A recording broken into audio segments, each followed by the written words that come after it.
यापूर्वी देखील अनेक वेळा आल्या होत्या. देखील लेडीज बार बंद केले, मी डान्स बार बंद केले त्या काळात. त्यावेळेस देखील खूप धमक्या आल्या नाही. गडचिरोलीचा मी पालकमंत्री होतो त्यावेळेस देखील नक्षलवाद्यांनी देखील मला धमक्या दिल्या, परंतु त्यांच्या धमक्यांना मी कधीच भीक घातली नाही. मित्रांनो नमस्कार. मित्रांनो, उपमुख्यमंत्री एकनाथ शिंदे यांच्या शासकीय वाहन बॉम्बने उडवण्याच्या धमकीचा ईमेल प्राप्त होताच मुंबई व अकोला ATS तसेच मुंबई गुन्हे शाखा कक्ष 12च्या पोलीस पथकाने धडक कारवाई केली.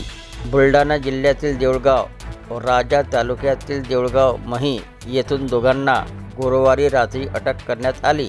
दोन्ही आरोपींना शुक्रवारी सकाळी मुंबईला नेण्यात आले. धमकी प्रकरणामागे हैराण करणारे कारण समोर आले आहे.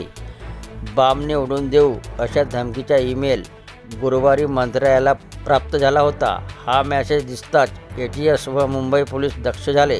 देऊळगाव राजा पोलिसांनाही त्वरित अलर्ट करण्यात आले. अकोला मुंबई STSचे संयुक्त पथक तसेच मुंबई गुन्हे शाखेचे API विजय रासकर यांच्यासह देऊळगाव राजा पोलीस ठाण्याचे वरिष्ठ पोलीस निरीक्षक संतोष महल्ले, सहाय्यक पोलीस निरीक्षक हेमंत शिंदे यांच्या ताफात देऊळगाव राजा तालुक्यातील देऊळगाव मही येथे धडकला. ईमेल पाठवणाऱ्या अभय सिंगने वय 25 व मंगेश वायाळ यांना ताब्यात घेण्यात आले. रात्रभर त्यांची कसून चौकशी करण्यात आली. शुक्रवारी ATSच्या पथकाने दोघांना अटक करून मुंबईला नेले. या प्रकरणी गोरेगाव पोलीस ठाण्यात गुन्हे दाखल करण्यात आला. दरम्यान अभय सिंगनेच्या दुकानात मंगेश वायाळ याने मोबाईल चार्जिंगला लावला होता. तेथूनच धमकीचे ईमेल पाठवण्यात आले. विशेष म्हणजे मंगेशच्या आयडीवरून सेंड झालेला हा पहिलाच ईमेल आहे. मोबाईलच्या दुकानातूनच हा मेल पाठवला गेला आहे. आपण तो मेल पाठवला नसल्याचे मंगेश कुटुंबियांनी सांगितले आहे.